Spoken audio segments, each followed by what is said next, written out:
အားလုံးပဲမင်္ဂလာပါဒီနေ့ရာသီဥတုလေးကတော့မိုးရွာပြီးကစားဆိုတော့တာယာနေပါတယ်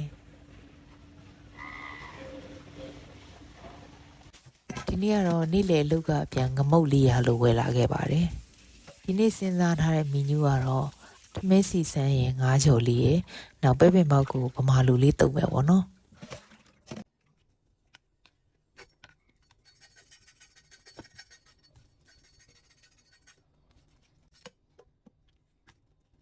ငမုတ်သားထူပြီးတော့ကြစ်နေတော့လေစိတ်စိတ်လေးမှုန်းပြီးတော့မှကြော်ပါမယ်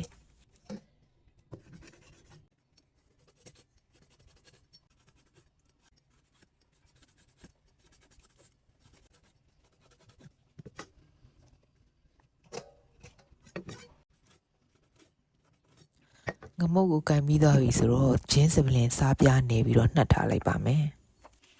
ပဲမောက်တော့ဖို့ပဲမောက်ကိုရေးစင်အောင်ဆေးပြီးတော့ရေးတချစစ်ပြီးတော့အဝတ်6လေးနဲ့လေဖွားဖွားလေးတုတ်ထားလိုက်ပါတယ်တဲဦးကိုအရင်ဆုံးအပူပေးပါတယ်တဲဦးပူပြီးဆိုရင်တော့ရေ6နဲ့ပဲမောက်ကိုအစိမ့်နှံပြောက်ယုံလေးလှော်ပါမယ်ဒီနေရာမှာလေးပဲမောက်တုတ်လေးဆိုရင်ပိုလှော်လို့ကောင်းပါတယ်ပဲမောက်ရမ်းပိန်နေလို့ရှိရင်သူအပူထိတာနဲ့နွမ်းပြီးတော့လေပြင်းတွဲတွဲဖြစ်သွားတယ်လို့ပါ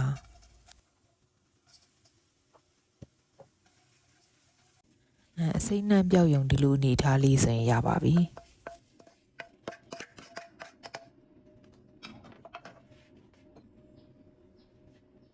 ပြီးရင်အမှုကိုလည်းပဲမောက်လိုပဲလှော်ပါမယ်အမှုကတော့ခြူတိုက်ရယုံမဲ့ထဲတာဆိုတော့လေပဲမောက်ကို20သားဆိုရင်အမှု5ချက်သားလောက်ဆိုရပြီပေါ့နော်သူ့ကိုလည်းနွမ်းယုံဆိုရင်ရပါပြီပဲမောက်နဲ့မှုအေးခံထားတော့ကို9ကြော်ပါမယ်စီပွပွဆူလာလို့စနွင်းထည့်ပြီးသွားရင်ခုနကနေထားတဲ့ထဲကနေပြီးတော့ဂျင်းနဲ့စပလင်ကိုအရင်ထည့်ကြော်လိုက်ပါမယ်ဂျင်းနဲ့စပလင်နဲ့လေးမှုလာပြီဆိုရင်တော့9ထည့်ကြော်ပါမယ်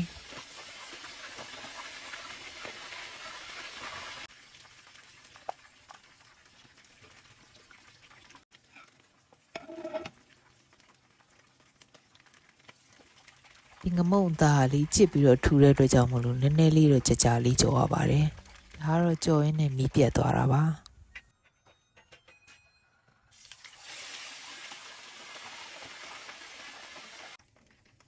ငါကြော်ကျက်သွားပြီဆိုတော့ပဲမောက်တုပ်ဖို့စလုပ်ပါတော့မယ်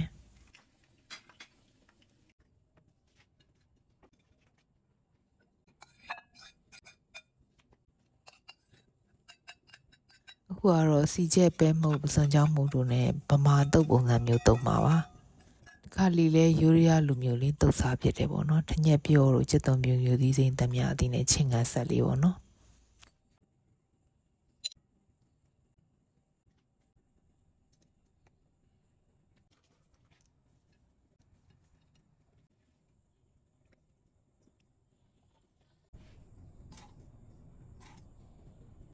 အားလုံးစင်သင့်ဖြစ်ပြီဆိုတော့ညနေစာစားဖို့ပြင်ပါမယ်ငါးကြော်ကျွတ်လေးနဲ့စားဖို့လဲထမင်းစီစမ်းလေးလေးပြင်ထားပါတယ်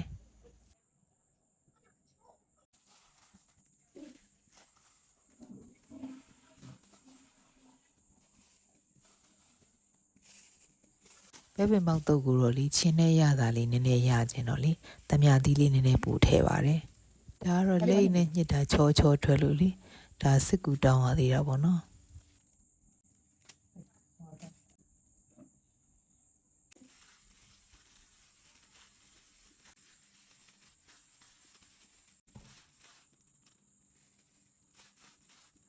အားလုံးစင်သေးဖြစ်ပြီဆိုတော့စားလိုက်ပါဦးမယ်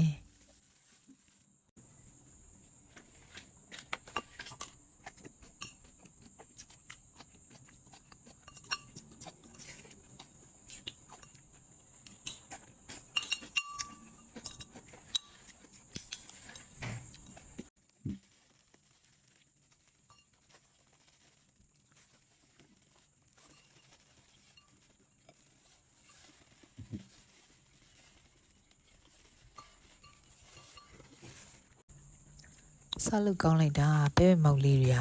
ရမ်းမနှမ်းမဲနဲ့ကျွတ်ကျွတ်ကလေးဖြစ်နေတာရယ်နောက်ပြီးတော့ငါးကြော်လေးကလေးစပလင်နဲ့မှုမွေးလေးနဲ့ထမင်းစီစမ်းလေးကလည်းစိတ်စိတ်လေးနဲ့ဆိုတော့ရမ်းလိုက်ဖက်တဲ့တွဲဆက်လေးပါလိုက်လှုပ်စားကြည့်ပါနော်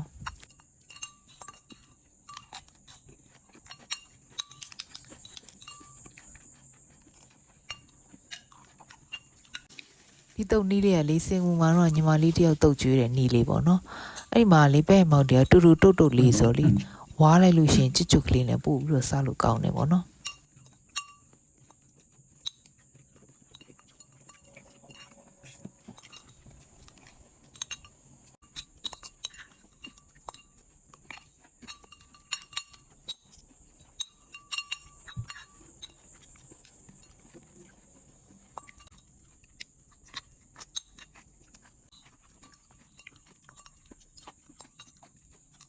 ဒ